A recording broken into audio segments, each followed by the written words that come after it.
අපේ මේක ඉතිහාස කතාව ගොඩක් ලොකු එකක්.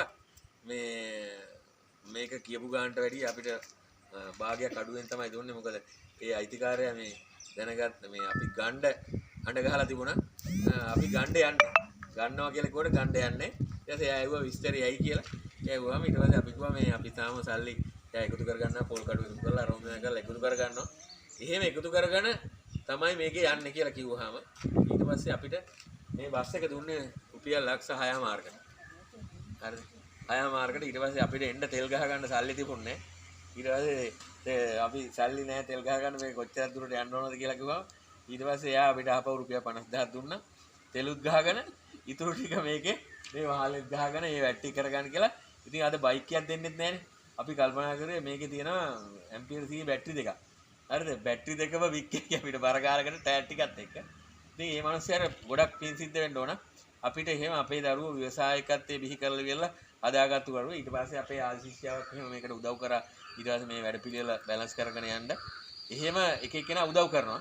ඒ නිසා මේක අර ව්‍යවසායකත්වයේ කියන පදනමත් එක්ක රැකියාව උත්පාදනය කරන පාසලක් සේරන්ටම කැම්පස් යන්න බෑ. එතකොට දොස්තරවරු ඉංජිනේරු වෙන්න බෑ සේරන්ටම. 103යිනේ කැම්පස් එකට ගන්න. එහෙම ගියොත් සේරම ගියොත් කැම්පස් ඉදත් මදිනවනේ. හැබැයි ඒ එතනින් එහාට අර බෝක්කුව රත් කරන දාන ලෑලි ගන්න අරෝමය කරන සිස්ටම් එක වෙනස් කරන්න ඕන කරන විදිහට තියලා තියෙනවා. දැන් අපේ ළමයි එළියට ගියොත් අඟුරු බිස්නස් කරන්න, පෝල් බිස්නස් කරන්න, කොප්පර මැස්සක් ඒව ඔක්කොම දන්නවා. සැලුන් දාන ඒවා ඔක්කොම දන්නවා. එතකොට ඒ අයගේ ක්‍රමවේදය අනුව යාළගේ ආර්ථිකය ගොඩනගා ගන්න ශක්තියක් වෙලා යනවා. ඒක තමයි අපි මේ තුලත් කරන්නේ. මේක අපි බලාපොරොත්තු වෙන අනාගතේ අර ජංගම තොරතුරු පුස්තකාලයක් හදන්න මේක ඇතුළත. අපේ ඉස්කෝලේ පුස්තකාලයක් නැහැ.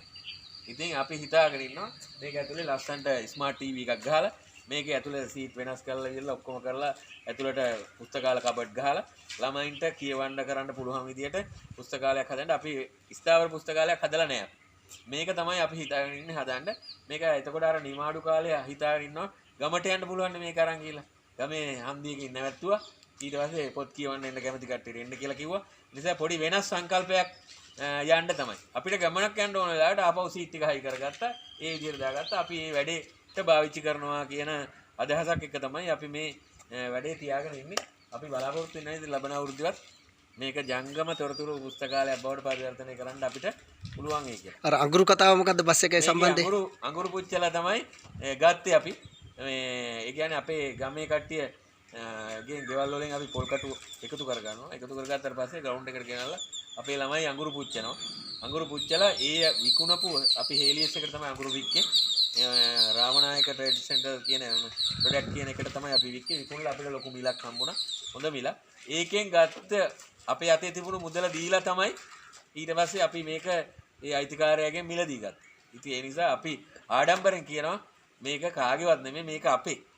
මේක අපේ දෙයක්, අපේ දරුවෝ ගත්තු දෙයක්. අපි කවුරුත් දෙනකම් බලන් හිටියෙත් නැහැ. දුන්නා කියලා කාගාවටත් ගිහිල්ලා කෙන්දිරි ගාලා ඇඬුවෙත් නැහැ. ඒක පස්සේ ගිහිල්ලා ඉල්ලුවෙත් නැහැ.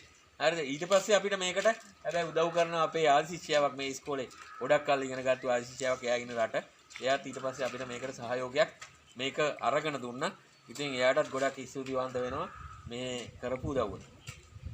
ඔබේ ගමේ නගරේ සිදුවන අයිතියට අසාධාරණට එරෙහිව YouTube අවකාශයේ ඔබේ නාලිකාව දස අත නිවුස් YouTube නාලිකාව දැන්ම සබ්ස්ක්‍රයිබ් කරන්න.